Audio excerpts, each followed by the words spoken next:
Good evening, guys. This is Indranil Das. I hope that you are getting my voice very clearly.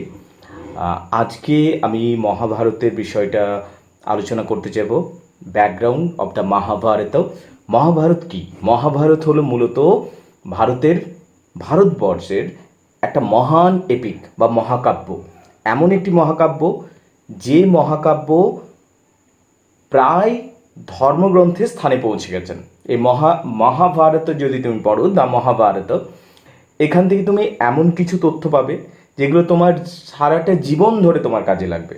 তবে আজকে মূলত আমি মহাভারতের background বা প্রেক্ষাপট নিয়ে আলোচনা করব, যে প্রেক্ষাপটগুলো তোমাদের অবশ্যই জানা দরকার। তোমার মধ্যে অনেকেই রয়েছে যারা দ্য মহাভারত সম্বন্ধে বহু গল্প জানো না। মূল গল্প হয়তো জানো যে কুরুক্ষেত্রের লড়াই হয়েছিল, পাণ্ডব কৌরবদের মধ্যে লড়াই হয়েছিল, দ্রৌপদী লড়াইয়ের কারণ ছিল এবং কুরুক্ষেত্রে যুদ্ধ হয়েছিল। সেখানে পাণ্ডবরা জয়ী হন এবং কৌরবরা পরাজিত হন, এবং পাণ্ডবরা ভালো মানুষ ছিলেন এবং কৌরবরা অত্যন্ত উচ্চাকাঙ্ক্ষী ছিলেন এবং এক কথায় বদমাইশ ছিলেন। এই রকম একটা চলতি ধারণা তোমার মধ্যে রয়েছে এবং তুমি বিষয়টাকে জানো। কিন্তু যখন আমরা সাহিত্যের দৃষ্টিকোণ থেকে এই দ্য মহাভারতকে আলোচনা করব, সেখানে বেশ কিছু গুরুত্বপূর্ণ এবং অপরিচিত গল্পকে জানতে পারবো। বুঝতে পারলে? তাহলে আজকে আমরা দ্য মহাভারত আলোচনা করতে চলেছি। তোমার মধ্যে অনেকেই আছো যারা দ্য মহাভারতকে খুব কঠিন হিসাবে দেখছো, কিন্তু মোটেও এটা কঠিন বিষয় নয়। দ্য মহাভারত হলো আমার চোখে পৃথিবীর সর্বশ্রেষ্ঠ মহাকাব্য। তুমি যদি বলো কোন মহাকাব্য সব থেকে ভালো, আমি বলবো ইলিয়াড ওডিসি নিঃসন্দেহে খুব ভালো ইউরোপিয়ান লিটারেচারের দৃষ্টিকোণ থেকে, অর্থাৎ ইউরোপিয়ান সাহিত্যের দৃষ্টিকোণ থেকে। যদি তুমি পরবর্তী প্রশ্ন করো আমাকে যে সারা পৃথিবীর মধ্যে সর্বশ্রেষ্ঠ মহাকাব্য কোনটি, আমি বলবো নিঃসন্দেহে দ্য মহাভারত। এখন ব্যাপারটা হচ্ছে, এই মহাভারতের গল্পটা তো আমরা সকলে জানি।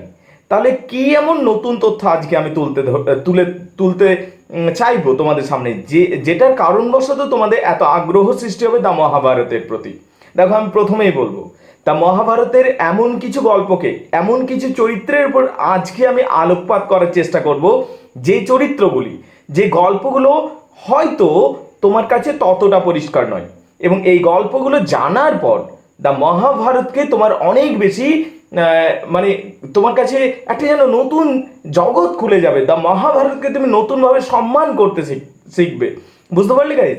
তো আজকে আমি সেই গল্পগুলো বলবো। বাই দ্য ওয়ে, আমি কিছু প্রশ্নও করবো, সেই প্রশ্নের উত্তর দেওয়ার চেষ্টা করবে। যদি উত্তর দিতে পারো খুবই ভালো কথা, নইলে তো আমি আলোচনাটা করছি। ঠিক আছে guys? So let's begin the discussion. সব থেকে প্রথমে বলি, দ্য মহাভারত যদি পড়তে চাও, এর যে আসল বইটা, এটা কিন্তু অনেক থিক এবং অনেক লেন্দি, পড়তে সময় লাগবে। পরবর্তী সময় পড়ে নিও। আমার কাছে একটা ছোট্ট ভার্সন রয়েছে দ্য মহাভারতের। This is the Mahabharata, this is chapter 1 and this is chapter 2, this is chapter 2, Gita Press. ঠিক আছে? And this is chapter 1। Alright? So এই দুটো মিলে মূলত দ্য মহাভারতটা হচ্ছে। বুঝতে পারলে? আর তোমাদের যেটা ইংলিশ অনার্স রয়েছে, সেটা শুধুমাত্র এইটুকু বইটা। বুঝতে পারলে? তারপরে পুরো বইটা নেই, খানিকটা রয়েছে। তা যাই হোক, আমি পুরো বিষয়টাকে সংক্ষেপে বলার চেষ্টা করব। দ্য মহাভারতকে পুরোপুরি বলা একদিনে, তার আবার আধ ঘন্টার মধ্যে মোটেও সম্ভব নয়। তাই আমি কয়েকটা গুরুত্বপূর্ণ প্রশ্ন করবো এবং কয়েকটা গুরুত্বপূর্ণ ঘটনাকে তুলে ধরবো, যেগুলো তোমার পরীক্ষার দৃষ্টিকোণ থেকে এবং মহাভারতকে বোঝার জন্য তোমার কাছে কিন্তু খুব বেশি কাজে লাগবে। ঠিক আছে গাইজ? তাহলে চলো আজকের আলোচনা শুরু করা যাক। By the way guys, I have done a lot of research work. I have already written 12 books and which are already available on internet. By the way guys, আলোচনার শুরুতে বলে রাখি, যারা ইংলিশ অনার্স করছো তাদের জন্য একটা নির্দিষ্ট আমি চ্যানেল বানিয়েছি, নাম হচ্ছে ইন্দ্রনীল দাস চ্যানেল। ইন্দ্রনীল দাস, সেই চ্যানেলটা তুমি যদি সাবস্ক্রাইব করে নাও, সেখানে ইংলিশ অনার্সের বিভিন্ন প্রশ্ন উত্তর, বিভিন্ন পড়া, বিভিন্ন নোটসগুলোকে আলোচনা করেছি। তো সেখানে ইংলিশ অনার্স সংক্রান্ত বিষয় শুধুমাত্র আলোচনা করে থাকি, এবং স্পোকেন ইংলিশ সংক্রান্ত এবং গ্রামার সংক্রান্ত, তার কারণ ওইগুলো আমাদের কাজে লাগে। But this is the channel where I present any interesting topic.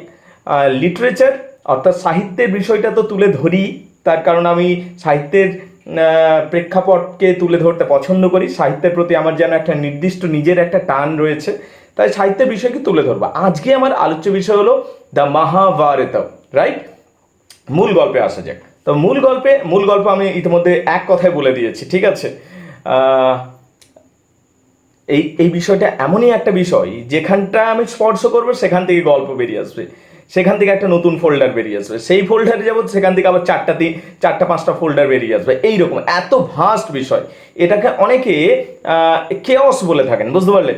এখন যদি প্রশ্ন হয় যে দ্য মহাভারত যদি এতই মহান, তাহলে সারা পৃথিবীতে ছড়িয়ে পড়লো না কেন? It should be the most popular epic, কিন্তু এটা হয়নি কেন? তার সম্ভবত তার একটা রাজনৈতিক কারণ রয়েছে। তার কারণ হচ্ছে ইলিয়াড বা ওডিসি সারা পৃথিবীতে ছড়িয়ে পড়েছে, দ্য মহাভারত সারা পৃথিবীতে ছড়িয়ে পড়েনি সম্ভবত এই কারণবশত যে আমরা দীর্ঘদিন গোলাম ছিলাম বা দীর্ঘদিন বন্দি ছিলাম ব্রিটিশদের হাতে, এবং কোনো গোলামদের লেখা বই, কোনো বন্দিতে লেখা বই, কোনো স্বাধীনতাহীন মানুষদের লেখা বইকে ব্রিটিশরা পড়বেন, এটা ব্রিটিশদের সম্ভবত এটা মেনে নেওয়া সম্ভবপর ছিল না। তাই সম্ভবত দ্য মহাভারতকে ততটা হাইলাইট করা হয়নি। কিন্তু যাই হোক, যুগ পাল্টেছে, আজকে দ্য মহাভারতের গুরুত্ব আমরা সকলে বুঝি, এবং সেই জন্যই ইংলিশ অনার্স কোর্সেও এটাকে স্থান দেওয়া হয়েছে। আজকে চলো মূল আলোচনায় আসবো। দেখো, এই যে দ্য মহাভারত যখন আমরা পড়বো, বেশ কয়েকটি গুরুত্বপূর্ণ চরিত্র আমরা জানতে পারবো। সব থেকে বেশি গুরুত্বপূর্ণ চরিত্র এখানে জানতে পারবো লর্ড শ্রীকৃষ্ণ, অলরাইট? শ্রীকৃষ্ণকে। কিন্তু দ্য মহাভারতকে আমরা যখন সাহিত্যের দৃষ্টিকোণ থেকে দেখবো, তখন ভগবান হিসেবে আমরা তুলনা করব না, একটা মানুষ হিসাবে দেখব, এবং কি যার অসাধারণ শক্তি। মানুষ বললে কিন্তু এটা ঠিক নয় যদিও কথাটা, Lord Shri Krishna is god image, ঠিক আছে? ভগবান বিষ্ণুরই অবতার। তার কারণ হিন্দু মাইথোলজি যদি দেখো, তুমি যদি গ্রিক মাইথোলজি দেখছো, সেখানে তুমি জিউসকে বিশ্বাস করতো, অ্যাফ্রোডিটিকে বিশ্বাস করছো, তুমি পোসাইডনকে বিশ্বাস করছো, হেরাকে বিশ্বাস করছো। কিন্তু যদি বিশ্বাস নাই বা করো, কিছু এসে যায় না, শুধুমাত্র তুমি সাহিত্যের রসটাকে গ্রহণ কর। ঠিক সেই রকম ভাবে আমি বলছি, whether you have faith over this Indian mythology or not, that's your personal choice, but let's enjoy it and let's enjoy the depth of the Indian literature, Indian classical literature, অর্থাৎ ভারতের যে প্রাচীন সাহিত্য রয়েছে, সেই সাহিত্য রসটাকে উপভোগ করা যাক, যেভাবে আমরা গ্রিসের সাহিত্য রসকে উপভোগ করেছি। ঠিক আছে গাইজ? এখন যদি দ্য মহাভারত পড়তে যাই, সব দিকে প্রথমে হবে যে কোন চরিত্রটা সব থেকে বেশি গুরুত্বপূর্ণ। এখানে আমরা শ্রীকৃষ্ণের চরিত্র দেখতে পাবো, লর্ড শ্রীকৃষ্ণ, বুঝতে পারলে? লর্ড শ্রীকৃষ্ণের চরিত্র হলো দ্য মহাভারতের সবচেয়ে বেশি গুরুত্বপূর্ণ চরিত্র। বিষ্ণুর অবতার, বাই দ্য ওয়ে, ঠিক আছে? বিষ্ণুর 10টা অবতার রয়েছে, তার মধ্যে একটা অবতার হলো রাম অবতার, এবং তার পরবর্তী সময়ে লর্ড শ্রীকৃষ্ণের অবতার। কিন্তু সেইগুলোকে আমি সাহিত্যের দৃষ্টিকোণ থেকে, অনেক সমালোচক আছেন যিনি বলেন যে সাহিত্যের দৃষ্টিকোণ থেকে ব্যাখ্যা করার সময় লর্ড শ্রীকৃষ্ণকে দেবতা হিসাবে না ধরাটাই ভালো। একটা রাজনীতিবিদ হিসাবে যদি ধরেন আপনি, তাহলে অনেক বেশি সাহিত্য রস পাওয়া যায়। তো আমি সেই দৃষ্টিকোণ থেকেও আলোচনা করব, but we can not refuse the god image of Lord Shri Krishna. Lord শ্রীকৃষ্ণকে অন্যান্য সমস্ত চরিত্র থেকে আলাদা করে তোমাকে দেখতে হবে, তার কারণ তিনি ভগবান, বুঝতে পারলে? এবং তার সাথে লড়াই কেউ পেরে উঠবে না, এটা সকলেই জানে।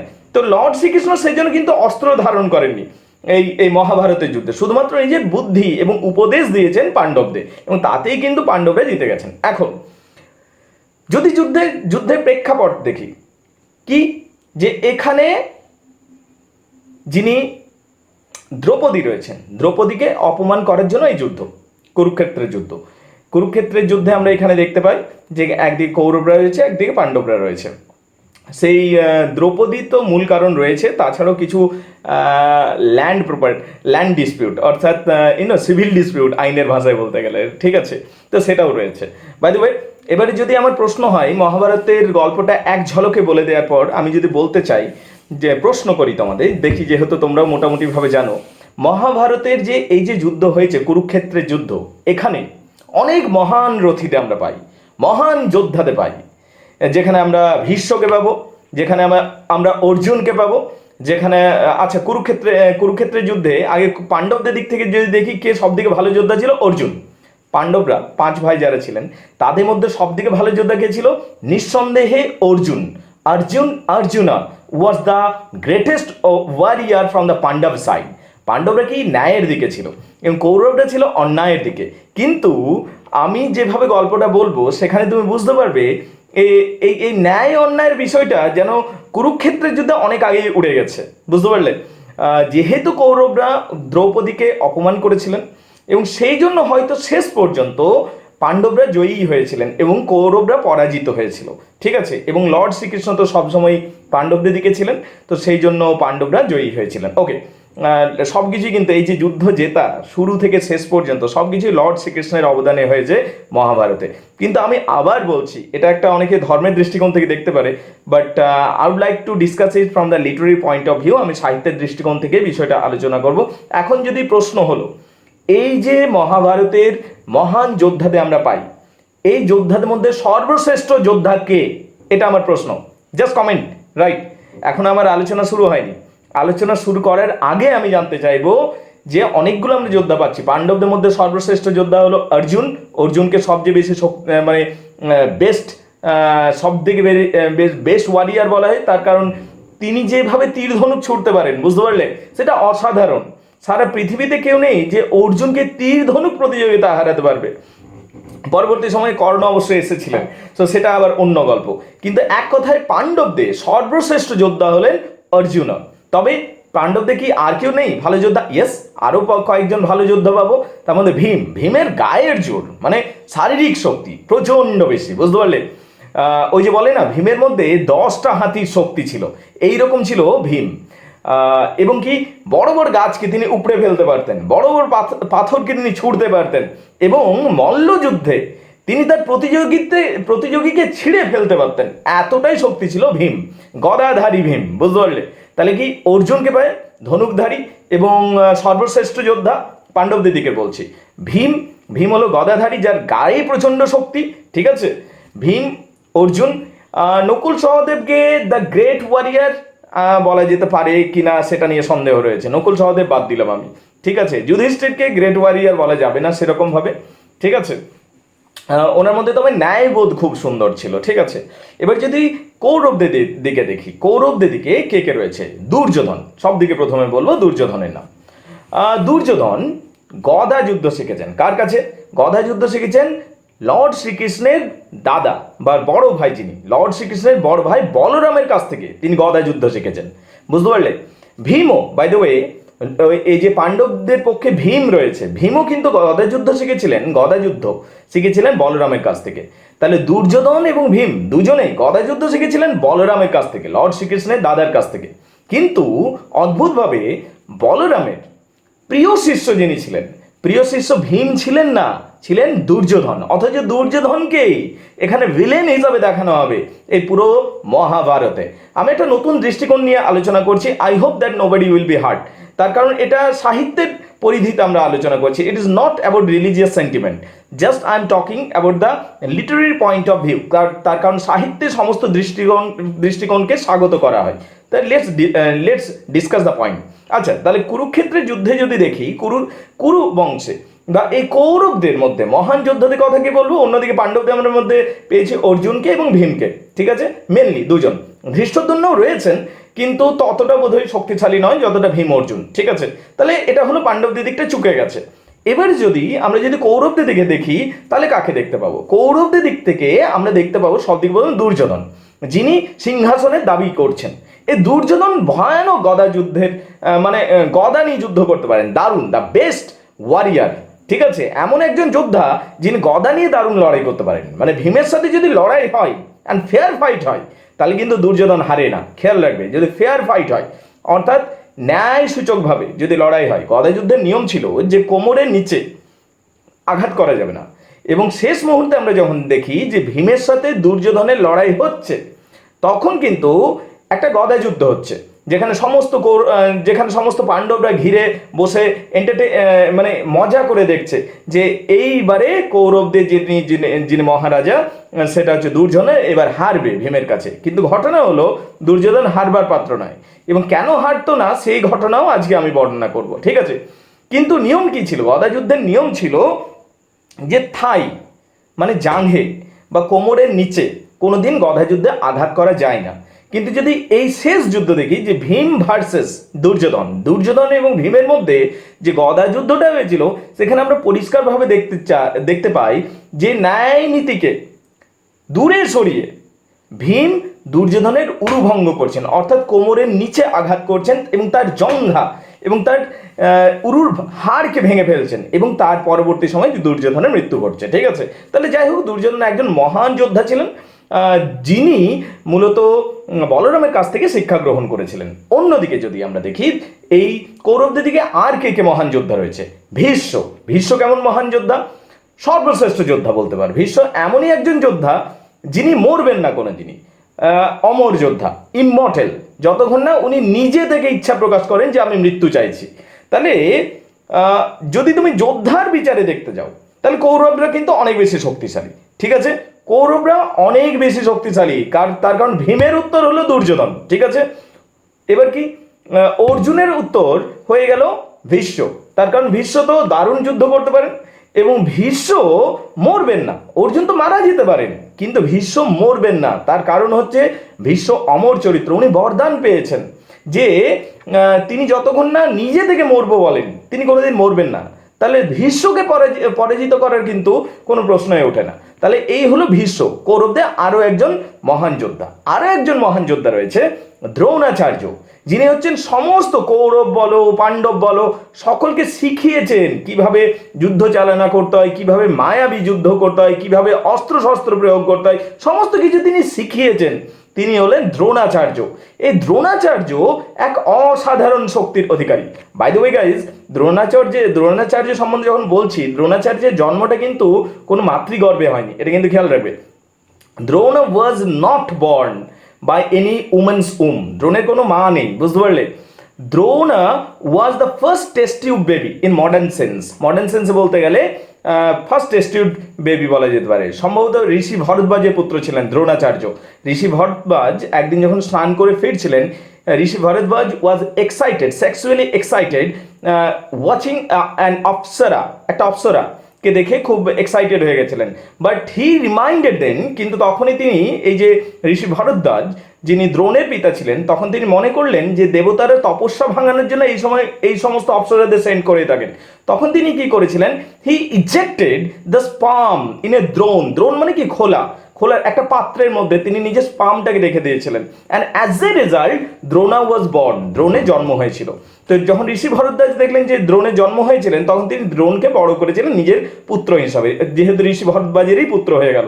তো যাই হোক, ঋষি ভরদ্বাজের পুত্র ছিলেন দ্রোণ, এবং পরবর্তী সময়ে ঋষি ভরদ্বাজ দ্রোণকে কার কাছে দিয়ে এসেছিলেন? ঋষি পরশুরামের কাছে দিয়েছিলেন শিক্ষা গ্রহণের জন্য। এবং ঋষি পরশুরাম সর্বশ্রেষ্ঠ মহান যোদ্ধা ছিলেন, যিনি রামায়ণের যুগ থেকে বেঁচে রয়েছেন। সেই ঋষি পরশুরাম শিক্ষা দিয়েছিলেন কাকে? দ্রোণকে, এবং মহান যোদ্ধাতে পরিণত করেছিলেন। বাই দ্য ওয়ে, এই ঋষি পরশুরাম আবার ভীষ্মকেও যুদ্ধ শিখিয়েছিলেন। তাহলে ভীষ্মকে যুদ্ধ শিখিয়েছিলেন, দ্রোণকে যুদ্ধ শিখিয়েছিলেন। তারপর ঋষি পরশুরাম সিদ্ধান্ত নিয়েছিলেন যে আমি আর কাউকে যুদ্ধ শেখাবো না, এবং তিনি তপস্যায় লীন হয়ে গেছিলেন ঋষি পরশুরাম। বাই দ্য ওয়ে, তাহলে এই ছিল দ্রোণ। এবং দ্রোণকে মারা কিন্তু কার পক্ষে সম্ভব ছিল না, কোনো পাণ্ডবরাই দ্রোণকে কিন্তু ফেয়ার ফাইটে, মানে যদি ন্যায়ভাবে লড়াইটা হতো, তাহলে কিন্তু কেউই হত্যা করতে পারতো না দ্রোণকে। তবে দ্রোণের বা দ্রোণাচার্যের একটা দুর্বলতা ছিল, তার পুত্র ছিল তার দুর্বলতা। তার পুত্রের নাম ছিল Ashwatthama. Ashwatthama by the way অমর ছিলেন, ইমর্টাল ক্যারেক্টার ছিল, এবং অশ্বত্থামাও কিন্তু কোনোভাবে মরতো না, বুঝতে পারলে? তো যাই হোক, দ্রোণের বলতে পারো একটা দুর্বলতা ছিল, এবং সেই দুর্বলতা হলো অশ্বত্থামা তার নিজের পুত্র। এবং যখন আমরা পরবর্তী সময় দেখবো যে দ্রোণাচার্যকে হত্যা করা হচ্ছে কি নির্মমভাবে, এবং কি কূটনীতির সাহায্য নিয়ে, কি না আনফেয়ার ওয়েতে, মানে অন্যায়ভাবে হত্যা করা হচ্ছে দ্রোণকে। বাই দ্য ওয়ে, ভীষ্মকেও সে অন্যায়ভাবে হত্যা করা হবে, দ্রোণকেও সে অন্যায়ভাবে হত্যা করা হবে। ভীষ্মের প্রতিজ্ঞা ছিল যে কোনো সে নারীর উপর, ঠিক আছে, সে কিন্তু অস্ত্র চালাবে না। তো অর্জুন কি করলেন, শ্রীকৃষ্ণের পরামর্শ অনুযায়ী শিখণ্ডীকে সামনে রেখে দিলেন। ওটার আবার আরেকটা গল্প আছে, ঠিক আছে। এবং শিখণ্ডী যেহেতু একজন অর্ধনারী, তো সেই জন্য ভীষ্ম কিন্তু অস্ত্র চালালেন না, এবং সেই সুযোগে অর্জুন হত্যা করেছিলেন ভীষ্মকে।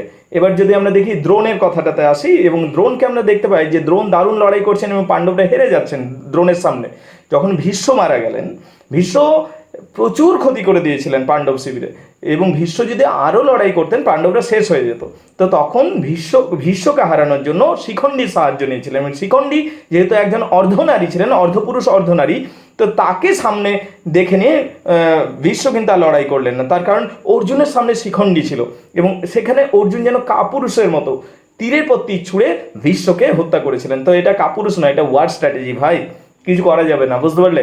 So this is what the war is, right? Okay, but fine. এই সমস্ত কিছু অ্যাডভাইস হয়েছিল লর্ড শ্রীকৃষ্ণের দ্বারা। তার কারণ তিনি বলেছিলেন যুদ্ধটা জেতাটা জরুরি, কারণ আলটিমেটলি পাণ্ডবরা ন্যায়ের পক্ষে রয়েছে, কিন্তু যুদ্ধের মধ্যে প্রচুর আনফেয়ার ফাইট হয়েছে। Okay, by the way, next comment.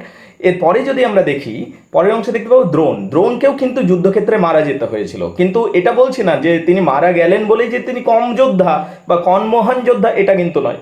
Drona মহান যোদ্ধা ছিলেন, এবং দ্রোণকে হত্যা করার মতো শক্তি কারো ছিল না, বুঝতে পারলে? কিন্তু দ্রোণের যেহেতু একটা দুর্বলতা ছিল, তার পুত্র অশ্বত্থামা এবার হঠাৎ করে যুদ্ধক্ষেত্রে হঠাৎ করে একটা গুজব রটলো যে অশ্বত্থামা নাকি মারা গেছেন। তখন কি হলো, তখন দ্রোণ ভেঙে পড়লেন যুদ্ধক্ষেত্রে, এবং এই যে অশ্বত্থামা মারা গেছিল এই গুজবটা পাণ্ডবরা ইচ্ছা করে রটিয়েছিলেন। তো সেদিনে আসলে কি হয়েছিল, ভীম একটা হাতিকে হত্যা করেছিলেন, সেই হাতির নাম ছিল অশ্বত্থামা, বুঝতে পারলে? এবং কি হঠাৎ করে সেই গুজবটা ছড়িয়ে দেওয়া হলো রণক্ষেত্রে যে অশ্বত্থামাকে নাকি ভীম হত্যা করেছে। দ্রোণ তো বিশ্বাস করেন না যে অশ্বত্থামা মরবে না, ও তো অমর। কিন্তু দ্রোণের অ্যাবসলিউট ট্রাস্ট ছিল, একদম ব্লাইন্ড ফেথ ছিল কার উপর? যুধিষ্ঠিরের উপর। যুধিষ্ঠির যেটা বলবে সেটাই সত্যি। দ্রোণ গিয়ে যুধিষ্ঠিরকে জিজ্ঞেস করলেন যে অশ্বত্থামা কি সত্যিই মারা গেছে, এবং ফলস্বরূপ যুধিষ্ঠির কিন্তু বললেন অশ্বত্থামা হত গজটা খুব আস্তে করে বললেন। যখন গজ কথাটা বললেন মানে অশ্বত্থামা মারা গেছে, কিন্তু ও হলো একটা হাতি, ঠিক আছে? এই যে যখন হাতির কথাটা বললো অশ্বত্থামা হত গজ, এই যে যখন গজটা আস্তে করে বললেন তখন ঢাক ঢোল চারিদিকে পিটানো হলো, এর ফলে গজ শব্দটা শুনতে পাননি দ্রোণ। তো এটা একটা প্লট ছিল, এটা একটা ষড়যন্ত্র ছিল। তখন দ্রোণের মন ভেঙে গেল, দ্রোণ আর যুদ্ধ করতে পারলেন না। সেই সুযোগে দ্রোণকে হত্যা করলেন ধৃষ্টদ্যুম্ন, যিনি দ্রৌপদীর ভাই ছিলেন, বুঝতে পারলে? তো এইভাবে দ্রোণকেও হত্যা করা হলো অন্যায়ভাবে, আনফেয়ার ফাইটে, বুঝতে পারলে? তারপরে আমরা দেখতে পাই কর্ণ আসেন। কর্ণকে কে না জানি। কর্ণ এমন একজন যোদ্ধা ছিলেন যে সমস্ত যুদ্ধের ধারাটা পাল্টে দিতে পারতেন, কিন্তু কর্ণের মধ্যে অতিরিক্ত ন্যায়বোধ ছিল। কর্ণ কে ছিলেন? কর্ণ ছিলেন সূর্যপুত্র কর্ণ, বুঝতে পারলে? তিনি জন্ম থেকে একটা কবচ পেয়েছিলেন, কুণ্ডল পেয়েছিলেন কানের, এবং কবচ পেয়েছিলেন জন্মসূত্রে, জন্মের সময় থেকে ছিল। সামথিং লাইক আয়রন ম্যান, ওই যে আয়রন ম্যান যেমন সে কবচ পরে থাকে না। Okay, fine. By the way guys, তো কর্ণ দানবীর ছিলেন, যে তার কাছে যা কিছু চাইতো তিনি দিয়ে দিতেন। কর্ণ এইরকম মানুষ ছিলেন। তো ইন্দ্র দেবতা, যিনি অর্জুনের সাপোর্টার ছিলেন অ্যান্ড ফাদার ছিলেন অর্জুনের, তিনি জানতেন যে কর্ণের কাছে এই কুণ্ডল এবং কবচ যদি থাকে, যেহেতু এটা সূর্যের অংশ, তাহলে কিন্তু অর্জুন কোনোদিন পরাস্ত করতে পারবে না কর্ণকে। তাই তিনি কি করলেন, ব্রাহ্মণ সেজে গেলেন, এবং কি কর্ণের কাছে চেয়ে বসলেন যে আমাকে তোমার কবচ কুণ্ডল দাও। এবং কর্ণ জানতেন যে এটা ইন্দ্র চাইছে আমার কাছ থেকে, একজন ব্রাহ্মণ, কিন্তু তিনি তবু নির্দ্বিধায় সেই দান করে দিলেন নিজের কবচ কুণ্ডল, যেটার দ্বারা তিনি অমর ছিলেন, বুঝতে পারলে? যেটার সাহায্যে বা যেটা থাকলে তাকে কেউ পরাজিত করতে পারতো না, সেই কবচ কুণ্ডলকে তিনি নির্দ্বিধায় দান করে দিয়েছিলেন। এই রকম ছিলেন কর্ণ। কর্ণের যদি এবার কর্ণ ক্যারেক্টারটার, কর্ণ চরিত্রটাকে যদি আমরা ব্যাখ্যা করতে যাই, কর্ণের যা গুণ ছিল তা মহাভারতের কোনো চরিত্রের ছিল না, বুঝতে পারলে? মহাভারতের কোনো চরিত্রের কর্ণের মতো গুণ ছিল না। কর্ণ এতটাই দানবীর ছিলেন এবং এতটাই বীর ছিলেন, বুঝতে পারলে? কর্ণ যখন প্রথমে কর্ণ যদি দেখো দ্রোণাচার্যের চেয়ে বয়সে অনেক ছোট, অর্জুনের সমবয়সী। অর্জুনরা শিখেছেন দ্রোণাচার্যের কাছে। তো কর্ণ যখন শিখতে গেলেন দ্রোণাচার্যের কাছে যে আমাকে যুদ্ধবিদ্যা শিখিয়ে দেন গুরুদেব, কিন্তু দ্রোণাচার্য বললে আমি তোমাকে শেখাবো না। তখন কর্ণের একটা ক্ষোভ জন্মালো, এবং তিনি সোজা চলে গেলেন ঋষি পরশুরামের কাছে। সেই পরশুরাম যিনি দ্রোণাচার্যকে শিখিয়েছিলেন, ভীষ্মকে শিখিয়েছিলেন, এবং কি এখন ওই ঋষি পরশুরাম শুধু তপস্যায় লীন হয়ে গেছিলেন, কাউকে আর শেখাবেন না তিনি। কিন্তু কর্ণ নিজের মেধা দ্বারা সেই ঋষি পরশুরামকে রাজি করিয়েছিলেন। কিন্তু ঋষি পরশুরামকে তিনি একটা মিথ্যা কথাও বলেছিলেন। তিনি বলেছিলেন আমি ব্রাহ্মণ পুত্র, কিন্তু কর্ণ ব্রাহ্মণ পুত্র ছিল না। তার কারণ ঋষি পরশুরাম শুধু ব্রাহ্মণ ছাড়া কাউকে শিক্ষা দিতেন না সেই যুগে, বুঝতে পারলে? তো ঋষি পরশুরামের কাছে তিনি মিথ্যা কথা বললেন এবং বললেন যে আমি ব্রাহ্মণ পুত্র, আমি শিখতে চাই যুদ্ধবিদ্যা। এবং শেষ পর্যন্ত ঋষিকে খুশি করে, ঋষি পরশুরামকে খুশি করে তিনি ঋষি পরশুরামের কাছ থেকে যুদ্ধবিদ্যা শিখিয়েছিলেন। কিন্তু যেদিন ঋষি পরশুরাম তাকে সমস্ত কিছু শিখিয়ে দিলেন, কর্ণ পৃথিবীর সর্বশ্রেষ্ঠ যোদ্ধাতে রূপান্তরিত হলেন ধীরে ধীরে। কিন্তু যেদিন ঋষি পরশুরাম জানতে পারলেন যে কর্ণ ব্রাহ্মণ পুত্র নয়, সেটাও একটা ঘটনা। সেটাও একটা ঘটনা। কিভাবে জানতে পারলেন? ঋষি পরশুরাম কর্ণকে এতই ভালোবেসে ফেলেছিলেন যে ঋষি পরশুরামের সম্পূর্ণ বিশ্বাস ছিল কর্ণের উপর। একদিন ঋষি পরশুরাম কর্ণের জাঙ্ঘে মাথা দিয়ে শুয়েছিলেন, এক বিষাক্ত কীট কর্ণকে কামড়ে যাচ্ছিল, সেখান থেকে অঝরে রক্ত বয়ে যাচ্ছে। কর্ণ নড়েনি। কেন নড়েনি? তার কারণ ঋষি পরশুরাম বা গুরুদেবের ঘুম ভেঙে যাবে, তিনি সেই যন্ত্রণা সহ্য করছেন। কিছুক্ষণ পর ঋষি পরশুরাম যখন জাগলেন, তখন দেখলেন চারিদিকে রক্তের বন্যা হয়ে গেছে, কিন্তু কর্ণ নড়েনি। তখন ঋষি খুব খুশি হয়েছিলেন শিষ্যের এই গুরু ভক্তি দেখে। কিন্তু তারপরেই তিনি উপলব্ধি করতে পারলেন যে কোনো ব্রাহ্মণ সন্তানের এত বেশি সহ্য শক্তি থাকতে পারে না, এ নিশ্চয়ই কোনো ক্ষত্রিয় সন্তান। এবং ক্ষত্রিয়দের ঋষি পরশুরাম ঘৃণা করতেন। ঋষি পরশুরাম কেন ক্ষত্রিয়দের ঘৃণা করতেন সেটা আবার আরেকটা গল্প, বলছি না, প্রত্যেকটা ফোল্ডার বেরিয়ে যাবে, সেই গল্পটা আমি পরে আসছি বাই দেবে। তাই তিনি রেগে গিয়ে কর্ণকে একটা অভিশাপ দিয়েছিলেন, এবং এই অভিশাপটা শুধু বিনা কারণেই ছিল, বুঝতে পারলে? অভিশাপটা দেখতে গেলে আধুনিক দৃষ্টিকোণ থেকে যদি বিচার করি, তো যাই হোক, একটা অভিশাপ দিয়েছে, একটা ভয়ঙ্কর অভিশাপ, যে তোমার সংকটময় মুহূর্তে আমার কাছে তুমি যা যা শিখেছো তুমি সব ভুলে যাবে। দেখো তাহলে কত বড় ভয়ঙ্কর অভিশাপটা। তুমি যা কিছু শিখেছো সবই ভুলে যাবে। সো ইটস এ গ্রেট কাজ, বুঝতে পারলে? ঋষি পরশুরাম কাকে দিয়ে ফেললেন? ঋষি পরশুরাম কাকে দিয়েছিলেন? কর্ণকে। তাহলে কর্ণ একজন মহান যোদ্ধা ছিল, বাট উইথ এ ফল্ট, কিন্তু একটা ফল্ট রয়ে গেল, এবং এই ফলটা বিনা কারণে অভিশাপ পেয়ে গেলেন। যাই হোক, কর্ণ সেটাকে অ্যাকসেপ্ট করলেন, এবং ঋষি পরশুরাম পরবর্তী সময় যখন বুঝতে পারলেন যে আমার এই এত বড় অভিশাপ দেওয়াটা ঠিক হয়নি, তার কারণ কর্ণের সমস্ত পরিশ্রম, সমস্ত কিছু আমি ব্যর্থ করে দিলাম এই অভিশাপটা দিয়ে, তখন ঋষি পরশুরাম অনেক আত্মগ্লানিতে ভুগেছিলেন, বুঝতে পারলে? কিন্তু অভিশাপ তো দেওয়া হয়ে গেছে। তো যাই হোক, কর্ণের সেটা একটা ফল্ট হয়ে গেছিল, বুঝতে পারলে? এর পরবর্তী সময় ঋষি পরশুরাম এতই খুশি হয়েছিলেন কর্ণের উপর যে তিনি কর্ণকে নিজের বিজয় ধনুষ দিয়েছিলেন। বিজয় ধনুষটা আবার কি, সেটার আবার আরেকটা গল্প আছে ফোল্ডারের মতো। ভগবান শিবের কাছ থেকে এই পরশুরাম যুদ্ধ বা অস্ত্রবিদ্যা শিখেছিলেন। তখন শিব খুশি হয়ে পরশুরামকে নিজের বিজয় ধনুষ দিয়েছিলেন। সেই বিজয় ধনুষ তিনি দিলেন কর্ণকে এবং বললেন, যতদিন এই ধনুক তোমার হাতে থাকবে কেউ তোমাকে পরাস্ত করতে পারবে না এই পৃথিবীতে। তার মানে কর্ণ এমন একটা চরিত্র ছিল যে কিন্তু শুধু বিভিন্ন মানুষের কাছ থেকে প্রতারিত হয়ে গেছে, যন্ত্রণা পেয়ে গেছে। দেখো, কবচ কুণ্ডল নিয়ে জন্ম, যেটার জন্য সে বিজয়ী হবেই, কিন্তু কবচ কুণ্ডল তিনি দান করে দিচ্ছেন কর্ণ। বিজয়ী ধনুষ পেয়েছেন, বিজয়ী ধনুষ হাতে থাকলে কেউ পরাজিত করবে না, কেউ পরাজিত করতে পারবে না কর্ণকে। So Karna is going to win by any mean, right?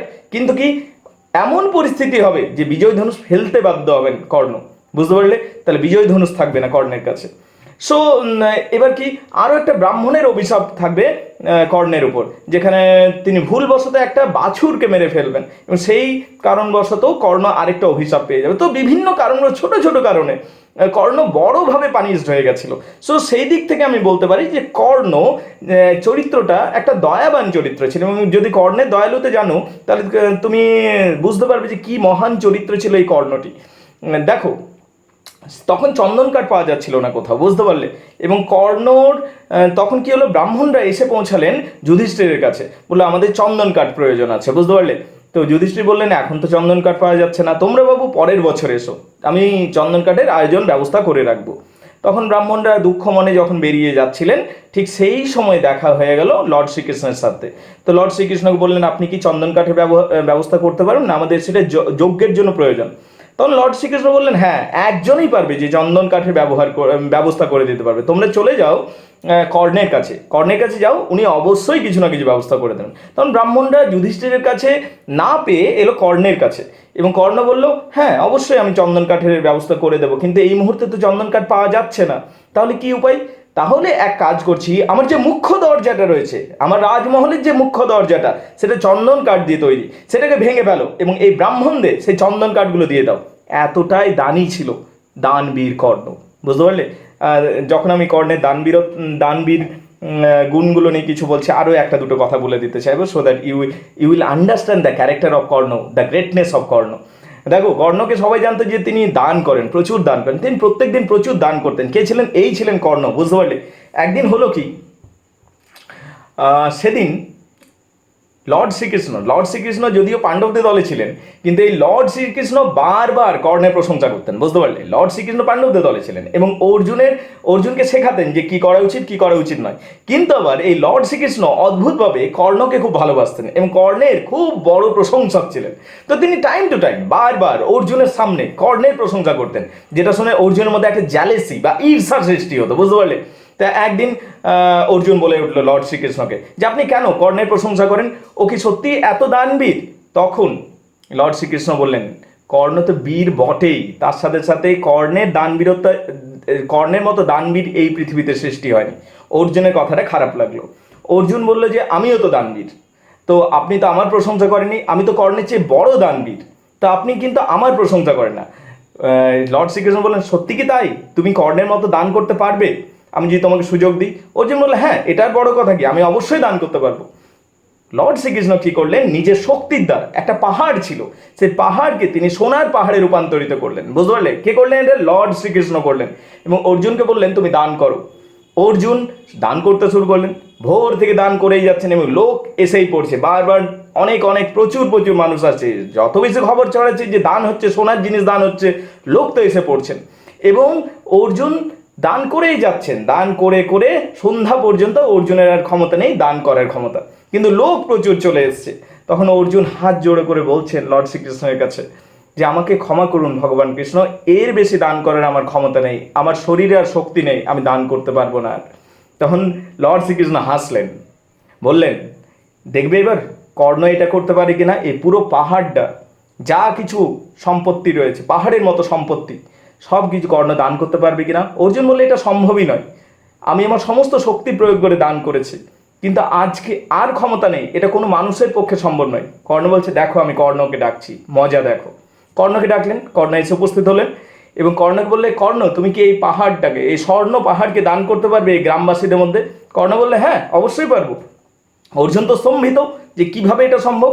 কর্ণ গেলেন এবং গ্রামবাসীর সামনে গিয়ে বললেন, গ্রামবাসী, এই পাহাড়টা, এই সোনার পাহাড়টা, এটা তোমাদের, যাও নিয়ে গিয়ে পর নিয়ে নাও, যার যতটা সোনা নেওয়ার ইচ্ছা আছে সব নিয়ে নাও।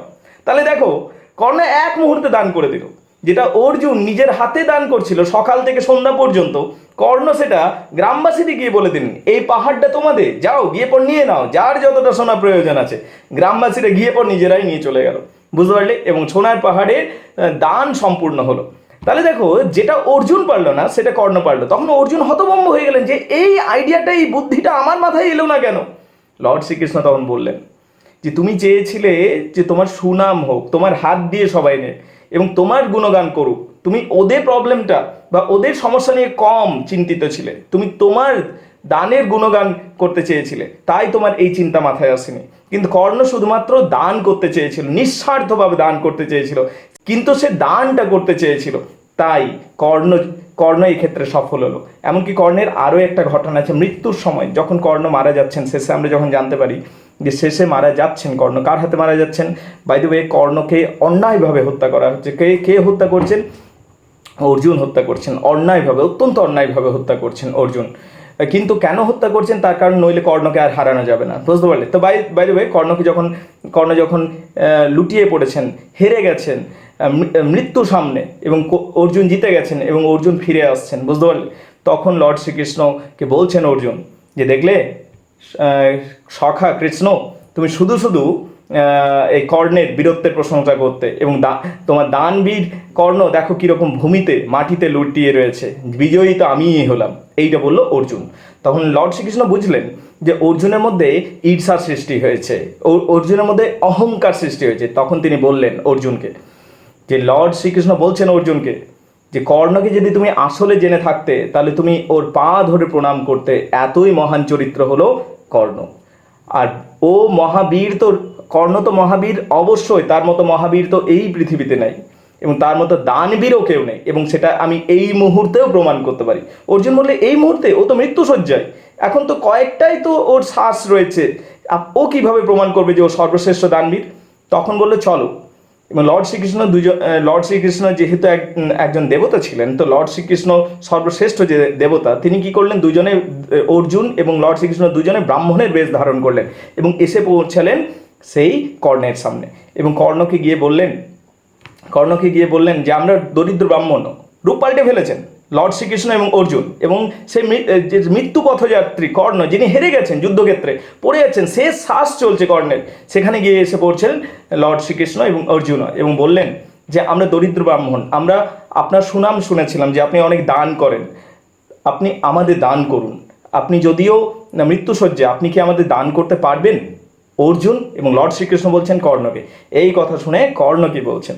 কর্ণ বলছেন আপনারা ব্রাহ্মণ এবং আপনারা আমার কাছে দান চাইছেন, আমি দান করব, কিন্তু আমার যা এই মুহূর্তে অবস্থা, আমি দানের মুহূর্তে নেই, তাই আমার কিছুক্ষণ পরই মৃত্যু হয়ে যাবে। মৃত্যুর পর আমার দুটো দাঁত সোনার তৈরি, আমার মৃত্যুর পর সেই সোনার দাঁতগুলো তো আপনারা ভেঙে নিন, তাহলে আপনারা আপনাদের প্রাপ্যটুকু পেয়ে যাবেন।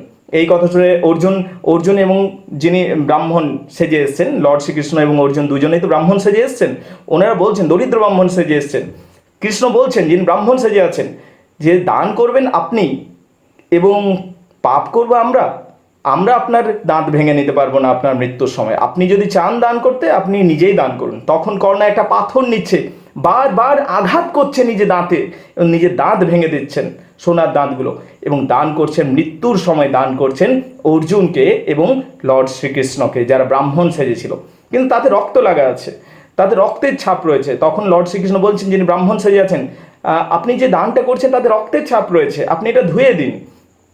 তখন কর্ণ বলছেন যে সত্য কথা, যে দানের পাত্রের মধ্যে রক্তের ছাপ ঠিক নয়, তা আমার ধনুকটা, বিজয় ধনুষটা সামনেই পড়ে রয়েছে, আপনি আমাকে দিন, আমি সেই তীর ধনুক দিয়ে আমি ভূমি থেকে জল বের করব এবং সেই দান ধুয়ে নিয়ে পবিত্রভাবে আমি আপনাদের দেব।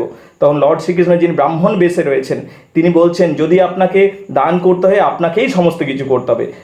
কর্ণ ওই কষ্টের মধ্যে নিজে তীর ধনুক নিয়ে ভূমি থেকে জল বের করে আনছেন এবং সেই দাঁতকে ধুয়ে দিয়ে শেষ পর্যন্ত দান করছেন। এই সমস্ত দেখে অর্জুনের মাথা লজ্জায় নত হয়ে যাচ্ছে। লর্ড শ্রীকৃষ্ণ তখন নিজের রূপ ধারণ করছেন এবং কর্ণকে আশীর্বাদ দিচ্ছেন। বুঝতে পারলে? তো এই ছিল মহাবীর কর্ণ। সেই কর্ণের কথা আমরা জানতে পারলাম। আরও যদি মহান যোদ্ধাদের দেখি এই মহাভারতে, তাহলে আরও বেশ কিছু মহান যোদ্ধা পাবো। এমন কিছু যোদ্ধাও রয়েছিল যাদিকে তুমি যদি মারো, তুমি যদি হত্যা করো, তুমি নিজেও মরে যাবে, এইরকম মহান যোদ্ধাও ছিল। সো যাই হোক, অ্যাজ এ হোল যদি তুমি পুরো মহাভারতটা দেখতে যাও, প্রচুর মহান যোদ্ধাকে তুমি দেখতে পাবে। এখন প্রশ্নটা হলো যে তোমার চোখে সর্বশ্রেষ্ঠ যোদ্ধা কে, তুমি একটু আমাকে বলো। চলো কমেন্ট করে দেখাও যে who is the best warrior in the Mahabharata. মহাভারতের মধ্যে, পুরো মহাভারতে ভীম, অর্জুন, নাকি যুধিষ্ঠির তো হবেই না, ঠিক আছে, নাকি দুর্যোধন, কর্ণ, ভীষ্ম, আর নাকি দ্রোণাচার্য। আর তাছাড়া আরও একটা চরিত্র রয়েছে যে সবচেয়ে বেশি ভয়ানক চরিত্র, সেটা নিয়ে আরও একটা দিন আলোচনা করবো। আগে কমেন্ট করে দেখাও হু ইজ দ্য বেস্ট ওয়ারিয়ার। এবার চলো আমি বলে দিই আসল কথাটা, হু is the most terrifying warrior. চলো তোমাদের কমেন্ট লেখা হয়ে গেছে তো? তোমার মতে কে, প্রশ্নটা শুনে নাও, কে হলো সব থেকে ভয়ঙ্কর যোদ্ধা? Just comment it first, then I will tell. Alright? এবং তারপরে আরেকবার কমেন্ট করে বলবে যে তুমি সত্যি কথা, মানে তুমি এক্সাক্ট উত্তরটা দিতে পেরেছিলে কিনা। আগে কমেন্ট করে নাও please please please. Okay, I am waiting. Fine, comment হয়ে গেছে? ভীম, অর্জুন, কর্ণ, ভীষ্ম, দ্রোণাচার্য, না দুর্যোধন, কে সব থেকে ভয়ঙ্কর যোদ্ধা? লেখা হয়ে গেছে? ওকে ফাইন, চলো এইবার আমি বলছি। আসলে যদি মহাভারত অনুযায়ী যাও, তাহলে জানতে পারবে সবচেয়ে ভয়ঙ্কর যোদ্ধা ভীম, অর্জুন, নকুল, সহদেব, কর্ণ, ভীষ্ম, দ্রোণাচার্য, দুর্যোধন কেউই নয়। এরা সবচেয়ে ভয়ঙ্কর যোদ্ধা ছিল বারবারিক। কি নাম? বারবারিক। তাহলে তোমরা তো হতবাক হয়ে গেছে, স্যার বারবারিক নিয়ে কই বললেন? আরে বারবারিক ছিলেন মহাভারতের সবচেয়ে ভয়ঙ্কর যোদ্ধা, কিন্তু লর্ড শ্রীকৃষ্ণ বারবারিককে যুদ্ধ করতেই দেননি। তিনি জানতেন যে বারবারিকের মধ্যে ন্যায়বোধ অনেক বেশি, এবং এই যুদ্ধ জিততে হলে কিছু ক্ষেত্রে ষড়যন্ত্র করতে হবে। সেক্ষেত্রে হয়তো বারবারিক বারবার দল পাল্টে ফেলবে, ঠিক আছে? এবং বারবারিক যদি কৌরব পক্ষে চলে যায়, তাহলে পাণ্ডবদের পক্ষে জেতাটা অনেক বেশি কঠিন হবে। তাই বারবারিককে তিনি কিন্তু যুদ্ধে অংশ নিতে দেননি। বারবারিক কে ছিল এবার প্রশ্ন হবে। দেখো, ভীমের পুত্র হচ্ছে ঘটোৎকচ, সেই ঘটোৎকচের পুত্র ছিল বারবারিক। কিন্তু বারবারিকের মধ্যে এত বেশি ন্যায়বোধ ছিল যে ও নিজের লোক দেখবে না, যে ন্যায়ের দিকে আছে এবং যে দুর্বল তাকে সে সাহায্য করবে, এটা ছিল বারবারিকের জীবনের নীতি। তো সেই জন্য লর্ড শ্রীকৃষ্ণ বারবারিককে আগে ভাগেই বাদ দিয়ে দিয়েছিলেন যে বারবারিককে এই যুদ্ধে অংশ নেওয়া যাবে না। আবার বারবারিকের চোখে সর্বশ্রেষ্ঠ যোদ্ধা বা বারবারিকের রোল মডেল যেটা ছিল লর্ড শ্রীকৃষ্ণ। তো বারবারিকের শক্তি সম্বন্ধে লর্ড শ্রীকৃষ্ণ শুনেছিলেন এবং এবং লর্ড শ্রীকৃষ্ণ জানতেন যে বারবারিক যদি অংশ নেয় ও কৌরবদের দিকে অংশ নেবেই, তার কারণ কৌরবদেরও কিছু প্লাস পয়েন্ট আছে এবং কৌরবদের দিকে যদি অংশ নিয়ে নেয় বারবারিক, তাহলে কিন্তু যুদ্ধে জেতা যাবে না। তাই তার কারণ বারবারিক সবচেয়ে বেশি শক্তিশালী যোদ্ধা ছিলেন, বুঝতে পারলে। এবার হলো গিয়ে কি, বারবারিক যুদ্ধে অংশ নিতে এসেছেন, রাস্তাতে লর্ড শ্রীকৃষ্ণের সাথে দেখা। লর্ড শ্রীকৃষ্ণ কিন্তু কোনোভাবেই চান না যে বারবারিক এই যুদ্ধে অংশ নেয়, তার কারণ যুদ্ধে অংশ নিলে কৌরবরা জিতে যাবে, ঠিক আছে। তার কারণ তার মধ্যে ন্যায়বোধটা অনেক বেশি বারবারিকের মধ্যে। কিন্তু বারবারিকের রোল মডেল হলো লর্ড শ্রীকৃষ্ণ। বারবারিকের রোল মডেলকে আমাকে বলো, লর্ড শ্রীকৃষ্ণ। তো বারবারিককে তিনি জিজ্ঞেস করলেন যে তোমাকে যদি সুযোগ দেওয়া হয় তুমি যুদ্ধটা জিততে পারবে, এই কুরুক্ষেত্রের যুদ্ধ? বারবারিক বলল আমাকে তিনটে শুধুমাত্র তীর চালাতে হবে, শুধু ওইটুকু সময় চাই এই যুদ্ধ জেতার জন্য, তাহলেই আমি জিতে যাব। কৃষ্ণ তো হতবাক হয়ে গেলেন, লর্ড শ্রীকৃষ্ণ, যে এটা কি করে হয় যে বারবারিক কি এতই মহান যোদ্ধা? তিনি তখন বারবারিকের পরীক্ষা নিলেন এবং বললেন যে সামনে যে বৃক্ষটা রয়েছে সেখানে অনেকগুলো পাতা ছিদ্র রয়েছে, যে বৃক্ষটা রয়েছে সেই প্রত্যেকটা পাতায় তুমি একটা করে ছিদ্র করে দেখাও তো দেখি, তাহলে আমি বুঝবো তোমার ক্ষমতা রয়েছে। একটা তীর মেরে সামনে যে বৃক্ষ রয়েছে সেই বৃক্ষের প্রত্যেকটা পাতাতে ছিদ্র করে দেখাও দেখি। বারবারিক বললেন এমন বড় কাজ কি? সঙ্গে সঙ্গে তীর বের করলেন। খুব মায়াবী যোদ্ধা ছিলেন, ভয়ঙ্কর যোদ্ধা ছিলেন বারবারিক, ভীমের পুত্র, ঠিক আছে। সে বারবারিক তীর ছুড়লেন এবং সত্যিই তিনি গাছের প্রত্যেকটা পাতার মধ্যে একটা করে ছিদ্র করে দিয়েছিলেন। একটা পাতা লর্ড শ্রীকৃষ্ণ পায়ে চাপা দিয়ে রেখে দিয়েছিলেন এবং শেষ তীরটা এসে লর্ড শ্রীকৃষ্ণের পায়ে লাগলো। লর্ড শ্রীকৃষ্ণ তখন বললেন যে হ্যাঁ, তুমি সবচেয়ে শক্তিশালী যোদ্ধা এবং তোমার অসীম ক্ষমতা রয়েছে এবং তোমার তীর যেহেতু আমার পায়ে লাগলো, এই স্থানটা দুর্বল স্থান হয়ে গেল। লর্ড শ্রীকৃষ্ণের শেষ পর্যন্ত লর্ড শ্রীকৃষ্ণের পায়ে আঘাত লেগে লর্ড শ্রীকৃষ্ণ কিন্তু মারা যাবেন, বুঝতে পারলে। বাই দ্য ওয়ে, লর্ড শ্রীকৃষ্ণের পায়ে একটা ব্যাধ তীর মারবে এবং সেই ব্যাধটা আবার কেন তীর মারলো সেটারও গল্প আছে, সেটা ওখান থেকে আবার আরেকটা ফোল্ডা বেরিয়ে যাবে, ঠিক আছে। তো Lord Shrikrishna by the way পরবর্তী সময় মারা যান, ঠিক আছে। তো যাই হোক, তিনি বারবারিকের ক্ষমতা সম্বন্ধে বুঝতে পেরে গেছিলেন যে বারবারিকের এত বেশি ক্ষমতা রয়েছে। তাই তিনি কি করলেন, বারবারিককে তিনি বললেন যে তুমি যুদ্ধে অংশ নিতে চাইলে তুমি অসুবিধায় পড়বে। তিনি সমস্ত কিছু বুঝিয়ে বললেন, কিন্তু বারবারিক কিন্তু তবুও যুদ্ধে অংশ নিতে চান। তিনি প্রথমে চাইলেন যে পাণ্ডবদের দিকে যেন বারবারিক অংশ নেয়, কিন্তু বারবারিক আবার ন্যায়ের দিকে থাকবেন। তখন তিনি বললেন যে তোমার রোল মডেলকে, তিনি বললেন আমার রোল মডেল লর্ড শ্রীকৃষ্ণ। তখন লর্ড শ্রীকৃষ্ণ বললেন যে তুমি আমার জন্য কি করতে পারবে? তিনি বললেন, বারবারিক বললেন আমি সব কিছু করতে পারবো। তখন লর্ড শ্রীকৃষ্ণ বললেন তুমি কি নিজের গলাটা কেটে আমার পায়ে সমর্পিত করতে পারবে? বারবারিক সত্যি নিজের গলা কেটে লর্ড শ্রীকৃষ্ণের চরণে সমর্পিত করেছিল। এই ছিল বারবারিক। তো বারবারিকের মৃত্যু, বুঝতে পারলে, কিসের জন্য লর্ড শ্রীকৃষ্ণ বারবারিককে মেরে ফেললেন? নিজের হাতেই। লর্ড শ্রীকৃষ্ণ বারবারিককে দিয়েই বারবারিককে হত্যা করালেন। কিসের জন্য? যাতে পাণ্ডবরা জিততে পারে যুদ্ধটা, বুঝতে পারলে। এবং বারবারিকের এই মৃত্যুতেও বারবারিক কিন্তু মারা যাননি, অমর একটা ক্যারেক্টার ছিল। তো বারবারিককে শেষ পর্যন্ত একটা পাহাড়ের চূড়াতে রেখে দেওয়া হয়েছে, ও ওখান থেকে সমস্ত যুদ্ধটা দেখতে পেয়েছিল এবং শেষ পর্যন্ত বারবারিককে জিজ্ঞেস করা হয়েছিল যে এই যুদ্ধের আসল নায়ককে। বারবারিক বলেছিলেন এই যুদ্ধে শুধুমাত্র লর্ড শ্রীকৃষ্ণ এবং লর্ড শ্রীকৃষ্ণই রয়েছে, তাছাড়া কেউ আর নেই, বুঝতে পারলে। তো এতটাই মহান ছিলেন lord Shrikrishna. By the way guys, আশা করি আজকের যে আলোচনাটা হলো অনেক কিছু জানতে পেরেছো। তোমরা যদি আগ্রহী হয়ে থাকো ভিডিওটাকে প্রথমে শেয়ার করো, যদি অনেক বেশি হিউজ রেসপন্স পাই এই ভিডিওটা থেকে তাহলে এইরকম আরও ভিডিও বানাবো, ঠিক আছে গাইজ। তাহলে আজ এ পর্যন্ত থাকলো।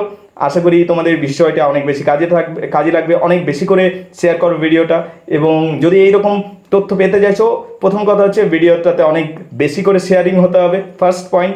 সেকেন্ড পয়েন্ট হচ্ছে কমেন্ট আসতে হবে অ্যান্ড লাইক করতে হবে, এবং আমার চ্যানেলটাকে অবশ্যই সাবস্ক্রাইব করো, রাইট গাইজ। তাহলে গাইজ আজ এ পর্যন্ত থাকছে। আর গাইজ যদি ইংলিশ অনার্সের স্টুডেন্ট হয়ে থাকো বা ইংলিশ অনার্সের ছাত্রছাত্রী হয়ে থাকলে আমার আরও একটা চ্যানেল রয়েছে ইন্দ্রনীল দাস, সেটাকেও সাবস্ক্রাইব করো এই চ্যানেলের পাশাপাশি। আজ এ পর্যন্ত থাকলো। Thank you very much indeed guys.